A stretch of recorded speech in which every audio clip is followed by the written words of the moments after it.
সমুদ্রের জাহাজ থেকে যখন কোনো কন্টেইনার পড়ে যায় তখন সেই কন্টেইনারগুলোকে কি করা হয়? বেশিরভাগ ক্ষেত্রে দেখা যায় কোনো বড় বড় জাহাজ এক দেশ থেকে আরেক দেশে যে কোনো মালামাল ট্রান্সপোর্ট কিংবা এক জায়গা থেকে আরেক জায়গায় নিয়ে যাওয়ার সময় সমুদ্রের কোনো ঝড়ের কবলে পড়ে, কোনো না কোনো কন্টেইনার শিপ থেকে পড়ে যায়। কিন্তু ওই সময় জাহাজ কর্তৃপক্ষ ওই কন্টেইনারগুলোকে কি করে? কারই বা সবচেয়ে বেশি এবং লাভ হয়, চলুন জানা যাক। বেশিরভাগ ক্ষেত্রে একটি দেশ থেকে আরেকটি দেশে মালামাল ট্রান্সপোর্ট করার সবচেয়ে সহজ উপায় হচ্ছে জাহাজের মাধ্যমে কিংবা জাহাজে কন্টেইনারের মাধ্যমে রূপান্তরিত করা। ঠিক এই জন্য সময় যেমন কম লাগে তেমনি অনেক সাশ্রয়ীও বটে। কিন্তু প্রায় সময় দেখা যায় যখন কোনো জাহাজ কন্টেইনার নিয়ে মাঝ সমুদ্রের মধ্য দিয়ে এক দেশ থেকে আরেক দেশে ট্রান্সপোর্ট করছে কিংবা শিপমেন্ট করছে, তখন সমুদ্রের কোনো ঝড়ের কবলে পড়ে কোনো না কোনো কন্টেইনার হারিয়ে ফেলেন। বেশিরভাগ ক্ষেত্রেই দেখা যায় কোনো কন্টেইনারে যদি সংশোধিত না পড়ে তাহলে ওই কন্টেইনারের ইন্স্যুরেন্স করানো থাকে, যার কারণে যে কোম্পানির কন্টেইনার মালামাল এক দেশ থেকে আরেক দেশে ট্রান্সপোর্ট হচ্ছে তাদের তেমন কোনো ক্ষতি হয় না। কিন্তু জাহাজ কর্তৃপক্ষ ওই কন্টেইনারটিকে সমুদ্র থেকে না উঠিয়ে চলে যায়, কারণ ওইটা পেতে তাদের যে পরিমাণ খরচ এবং সময় ব্যয় হবে ততটুকু সময় তাদের জন্য ভীষণ ক্ষতিকর হয়ে দাঁড়াবে, কিংবা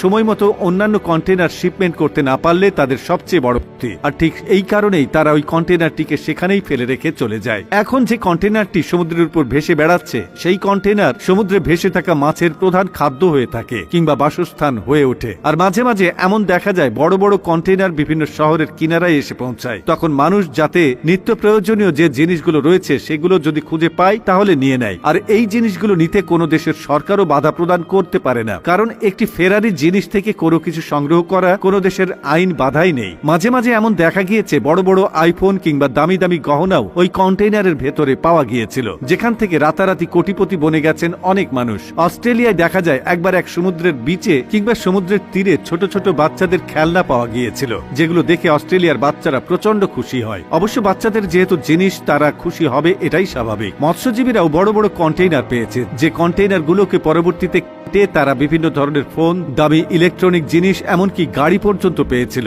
কিন্তু সব ক্ষেত্রে এমনটা হয় না। মাঝে মাঝে খাদ্যদ্রব্য থাকার কারণেই সমুদ্রের পানিতে মিশে সে খাদ্যদ্রব্যগুলো পচে যায়, আর সে গলা কন্টেইনার পরবর্তীতে বিস্ফোরণ ঘটে। কিন্তু বহু দেশের সরকার এই কন্টেইনারকে একেবারে ব্যান করে দিয়েছে। যদি বিপজ্জনক কোনো পদার্থ থাকে তাহলে সেটি নিশ্চয়ই মানুষের জন্য কোনো না কোনো ভাবে করতে পারে। তবে জাহাজের ভেতর প্রত্যেকটি কন্টেইনারের মধ্যেই কোনো না কোনো দামি পদার্থ অবশ্যই থাকে, আর প্রতিটি কন্টেইনার ইন্স্যুরেন্স হওয়ার কারণে যে কোম্পানির পক্ষ থেকে মালামাল রয়েছে ওই কন্টেইনারের ভেতর তাদের তেমন কোনো একটা ক্ষতি হয় না, কারণ জাহাজ চলাচলের আগে ওই সব কন্টেইনারের ইন্স্যুরেন্স করানো হয়।